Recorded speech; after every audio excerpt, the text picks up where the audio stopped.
Good evening everyone. আজকে সন্ধেবেলায় আমি যাচ্ছি বাড়িতে, আর আজকে ছিল শনিবার। আর আমি রেডি হয়ে গিয়েছি মেয়েটাকে নিয়ে বাড়ি যাবো বলে। আর তনিকে আজকে পরিয়েছিলাম একটা স্কার্ট আর একটা টপ।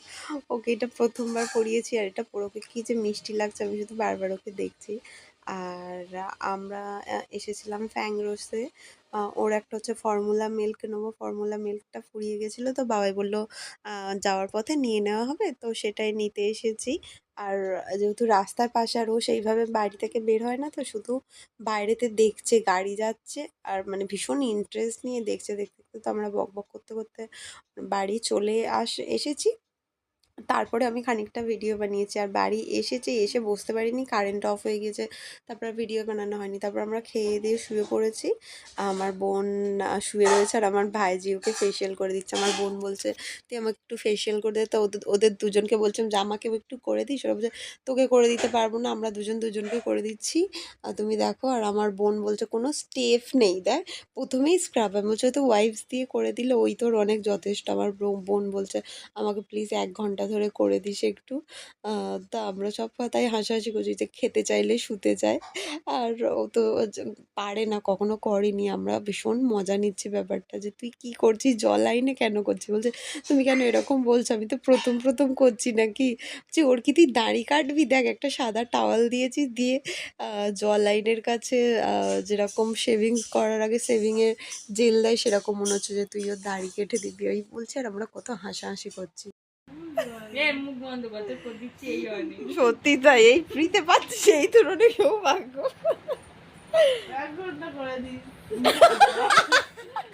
খেতে চাইলে শুতে চায়, আমি কিন্তু 18 খেতে দিলে শুতে চায়। কোথায় যাবি? কোথায়? তুই বললি কোথায় আছে? হ্যাঁ তো যাবি, চ আমাদের বাড়ি আসবি, বউটাকে তাহলে বাড়িতে ডাকবো, করে দেবে 150 টাকা দিয়ে। তুই যা, আমি ওইটা গিয়ে এসে ভিতরেই করব। আর জিনিসপত্র উনি দেবেন, আমার কিনতে ও হবে। দেবে, দুটো জিনিস লাগিয়ে দেবে। ওই তো 150 টাকা দিতে হবে। হ্যাঁ, শুধু ক্লিন আপ করে দেবে। এসে এবার আমার বোনের হয়ে গিয়েছে, এবার আমার ভাইজি শুয়েছে, ভাইজিকে বোন করে দিচ্ছে। আর ওদের দুজনকে আমি কনস্ট্যান্ট বলেছি আমাকেও কেউ একটু করে দে, আমাকেও কেউ একটু করে দেবো। তোকে করে দিতে পারবো না, আমার বোন বলছে তুই নিজে পারিস, তুই নিজে করে নে। আর আমার বোন বলছে আমার কিন্তু 18 বছর হয়ে গেছে, এবারে তুই আমাকে পার্লারে নিয়ে যাবি বলেছিস, আমাকে পার্লারে নিয়ে যেতে হবে, আমি পার্লারে গিয়ে ফেসিয়াল করাবো, চুলের ট্রিটমেন্ট করাবো। তা ও অনেকদিন ধরে বলছে, ওকে আমি বলছি যে চুলে তুই স্ট্রেটনিং করে না, বলছে না করলে আমি যত্ন নিতে পারবো না, তুই অন্তত আমাকে ফেসিয়ালটুকুনি করবো, সেটা নিয়েছে আমার অনেক দিনের ইচ্ছা। তো বলছি ঠিক আছে নিয়ে যাবো। আর আমার মেয়ে দেখো কি করছে।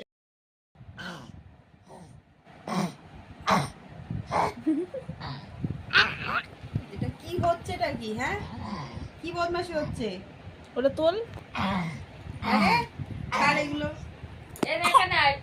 দেখেছিস, এসব হচ্ছে আর কাশছে, কিরকম বদমাশ তৈরি হয়েছে। আস্তে জল খা। বাবা উল্টে দিবি, কি এনেছে জল খাওয়াটা, একটু দেখ। এনে টুকাইদা 2 মেসেজ করেছে। এইটুকুনি শুধু মুখটুকুনি নিচ্ছি। এইসব দিও না গো। এইসবই দেব। রাত কয়টা? রাত 2টো বাজে, এইসব করছে। 12টা বাজেনি তাই দেখি। 12টা বাজে, এই সবে 12:30 বাজে। 12:30 বাজে। 12:30টার সময় এইসব চব্য করছে। কে করে? তাও আবার মুখে কারেক্টার করছে, তারপরে হচ্ছে ফাউন্ডেশন করবে, তারপরে কনসিল করবে। আর ওর দুনিয়ার মেকআপ রয়েছে, মেকআপ বক্সটা সেইভাবে দেখানো যাবে না, পার্সোনাল জিনিসপত্র রয়েছে। 2-4টে জিনিস দেখি। তিনি একটা ঘুম দিয়ে উঠে পড়েছে, আর এখন ঘ্যান ঘ্যান ঘ্যান ঘ্যান ঘ্যান ঘ্যান করছে মিমির কাছে থেকে। কাজ না থাকলে আর যা হয়।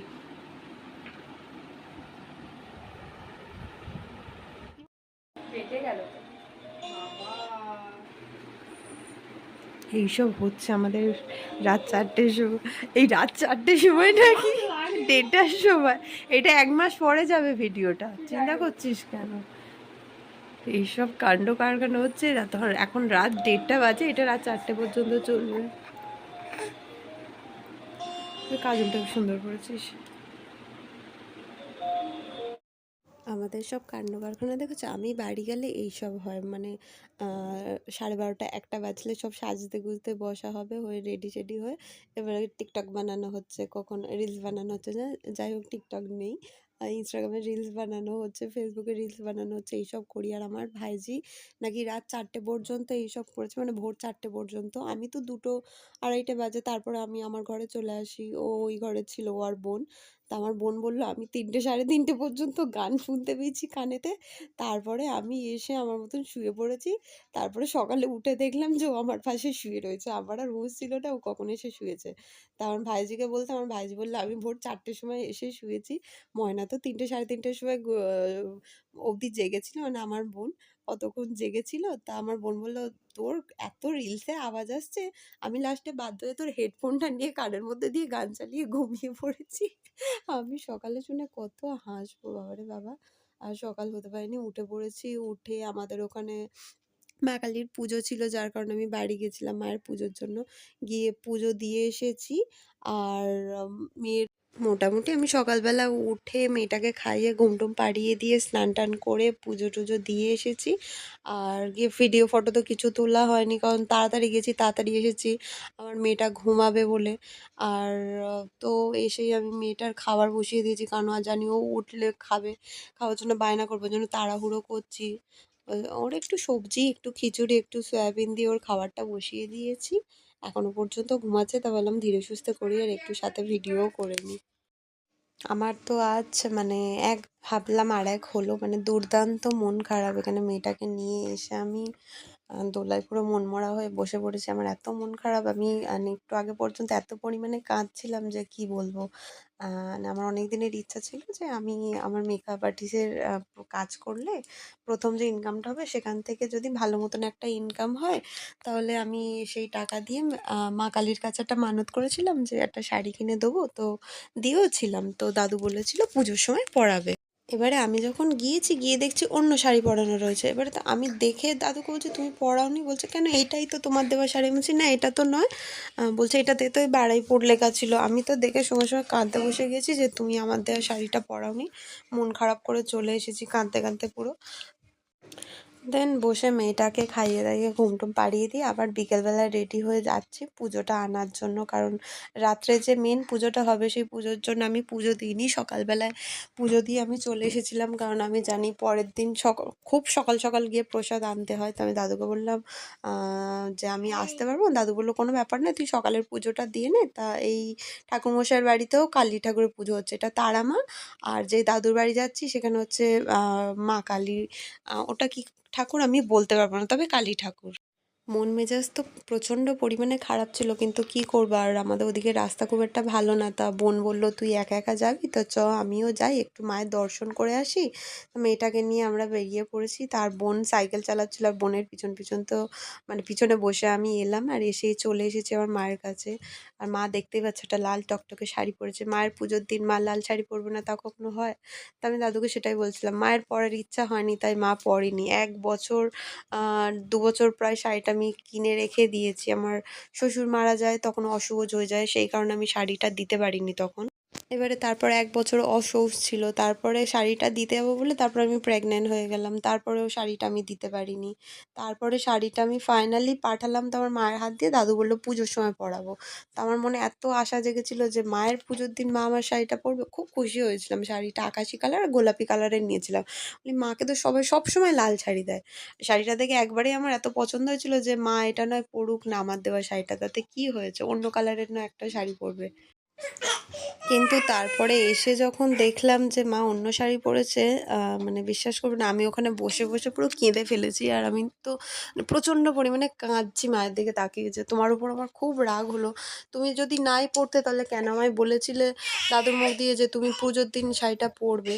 আমার এত অভিমান হয়েছিল, এত রাগ হয়েছিল যে আমি মেনে নিয়েছিলাম যে ঠিক আছে আমি শাড়িটা দিচ্ছি, তুমি যে কোনো একটা দিন পরবে আমি খুব খুশি হব। কিন্তু তুমি আমাকে এত আশা দেখালে যে না, আমার পুজো দিইনি তো শাড়িটা আমি পরবো বলে তুমি অন্য কালারের শাড়ি পরে নিলাম। তখন প্রচণ্ড পরিমাণে রাগ হয়েছিল মায়ের উপর। বললাম ঠিক আছে, মায়ের পুজোর দিন মারও তো একটা লাল রঙের শাড়ি পরতে মন চায়, কিন্তু তবুও একটা মনের মধ্যে থেকে যে যে যদি নাই পরতো মা তাহলে কেন বলেছিল। আর এই বৌদিটা হচ্ছে দাদুর পাশের বাড়িই থাকে। তো উনি দাদুকে সমস্ত রান্নাবান্না করে দেয়। মায়েরও মাঝে মধ্যে খেয়াল টেয়াল রাখে, দাদুকে রান্নাবান্না করে খাওয়ায়। তো এসেছি, তো আমার মেয়েটাকে দেখছে, সবসময় তো ফোনেতেই দেখে, ফটোতেই দেখে। আর ইনি হচ্ছে এখানে থাকে, আমাদের বাড়ির ওখানেই থাকে। তো ওই মেয়েটাকে পুজোর দেওয়া বলে এলাম, তো উনি দেখে বললো চ মায়ের কাছে একটু তোর মাথা ঠেকিয়ে আসি। তা বোন আমাকে একটু ভিডিও বানিয়ে দিল, আমি মায়ের কাছে একটু মেয়েটাকে শোয়ালাম, একটু ভিডিও বানালাম, যাতে এই মেমোরিগুলো থাকে, ছোট ছোট জিনিসগুলো, এই আর কি। আর নিজের ফিলিংসগুলো শেয়ার করে রাখা যায়, যাতে ঘটনাগুলো মনে থাকে। আর এখন মেয়ে হওয়ার পর তো আমার কোনো কিছু মাথার মধ্যেই থাকে না, এত ভুলে যাওয়ার অভ্যাস হয়েছে, কে জানি একটু কোনো কিছু হলেই শুধু ভুলে যাই যে কি হচ্ছে। এই এক্ষুনি একটা কথা বললে তো তক্ষুনি ভুলে যায়। আর আমার মেয়েটা পাশ থেকে ঘ্যান ঘ্যান ঘ্যান ঘ্যান করেই যাচ্ছে, বদমাশি করে যাচ্ছে, ভয়েস ওভার করে যাচ্ছে, ভয়েস ওভারেই বোধহয় কান্নাকাটি সাউন্ড চলে এসেছে।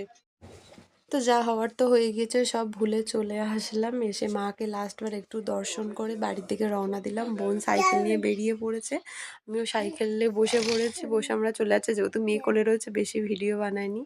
পুকুরটা দেখেছো কি সুন্দর, আমাদের গ্রামে বাড়ি তো, আশপাশে এত গাছপালা, পুকুর, জঙ্গল, মানে দেখলেই ভালো লাগে। আর ফোনে তো ক্যাপচার করলে তো আরও সুন্দর দৃশ্যগুলো আসে। তো দুজনে বক বক করতে করতে চলে এলাম। আর মেয়েটা যেহেতু কোলে রয়েছে, বেশি আর ভিডিও তো বানাইনি। অনেকদিন এইভাবে বোনের সঙ্গে বেরোয়া হয় না, মেয়েকে নিয়ে বোনের সাথে অনেকটা রাস্তা ঘুরে এলাম। আর ঘুরতে ঘুরতে তো বাড়িও চলে এলাম। তো আজকের ব্লগটা এখানেই শেষ করলাম, দেখা হবে পরবর্তী কোনো ব্লগে। Tata, bye bye.